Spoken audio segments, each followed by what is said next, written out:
Welcome to the Learning Pines YouTube. We hope this video helps. In this video, I will explain how to reset your Honda Pilot oil change light. First, turn your ignition to the on position without starting the engine.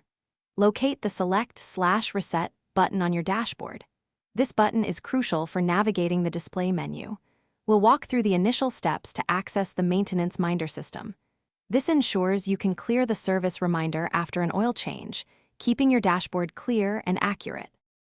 Once the ignition is on, press and hold the Select/Reset button. You'll see the oil life percentage start to flash, indicating you're in the reset mode. Release the button briefly, then press and hold it again for another 5 seconds. This second hold confirms your intention to reset the system. The oil life display should then change to 100%, confirming a successful reset. For some Honda Pilot models, especially newer ones, you might use the steering wheel controls.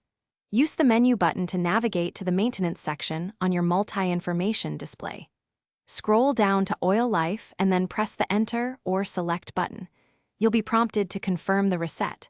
Choose Yes to clear the oil life indicator, bringing it back to 100%. Remember, resetting the light should always follow an actual oil change to ensure proper vehicle maintenance. Regularly checking your oil levels and adhering to the recommended service intervals are vital for your Honda Pilot's longevity. For more detailed instructions specific to your model, always refer to your owner's manual. Also, be sure to check the description for a link to the Owala water bottle and other great deals. Keeping your vehicle in top shape is important, just like staying hydrated. Thanks for watching. Consider subscribing if we helped you.